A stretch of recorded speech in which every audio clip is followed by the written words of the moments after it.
volonté de la part de Netanyahou d'aller jusqu'au bout. C'est dangereux, on ne sait pas jusqu'où ça peut aller. Mais en tout cas, la dynamique est lancée. Aïda Tavakoli, une première réaction. Hein.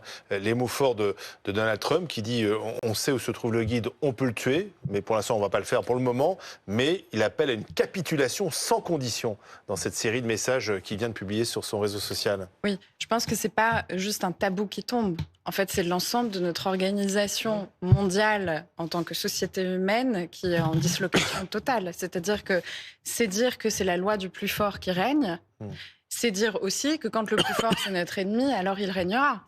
C'est-à-dire que si aujourd'hui on s'autorise à tuer le guide suprême Khamenei, que évidemment je ne porte pas dans mon cœur puisque je consacre le plus de mon temps, de mon énergie à le combattre, si on le tue, ça signifie que alors Poutine peut aussi viser l'Élysée. Ça veut dire qu'on ouvre la voie à un monde dans lequel y a-t-il un autre moyen de faire tomber le régime ? Bien sûr qu'il y a un autre moyen. Merci de me poser cette question, puisque en fait, quand Femme, Vie, Liberté a commencé en 2022, cette révolution faisait quand même suite à des décennies de lutte pacifique de la société civile iranienne qui, dans un premier pas vers l'autodétermination, s'est choisi des outils pacifiques pour lutter contre l'oppresseur. Ça a échoué.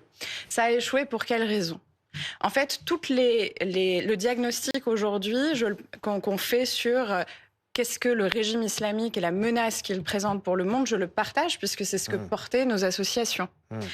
Le fait que le régime doit tomber, je le partage aussi. Donc l'objectif et le diagnostic sont bons. Ce sont les moyens qui sont pas les mêmes. Il est fragile là-bas en Iran, le régime. Il est fragile, mais les moyens... Est-ce qu'il peut y avoir une révolte de la population ? C'est la question. Non, mais les moyens qu'on demandait, c'était de soutenir la population iranienne avec des moyens diplomatiques et de droit international. Ça veut dire quoi ? Ça veut dire, par exemple, permettre à des associations comme les nôtres de vivre et d'ouvrir un compte bancaire. Permettre l'ouverture d'enquêtes, par exemple, à l'instar de ce que l'ONU a fait sur la répression Femmes, Vie, Liberté, de le faire aussi au niveau européen. Ça veut dire de faire passer les résolutions qu'on a votées dans la Commission européenne. Vous pensez que le guide...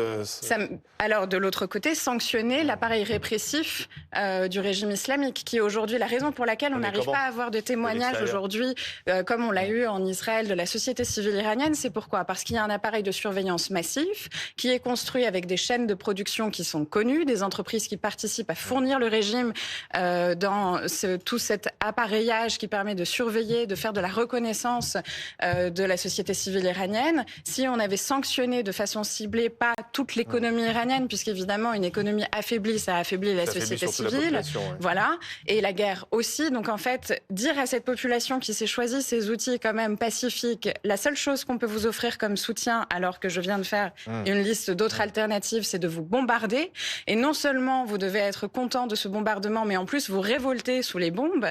C'est quand même un discours qui me semble à minima obscène. Ça serait intéressant d'avoir la réponse d'Emmanuel Macron au sommet du G7. Pas la même chose, Emmanuel Macron. Absolument, Mathieu Couache qui est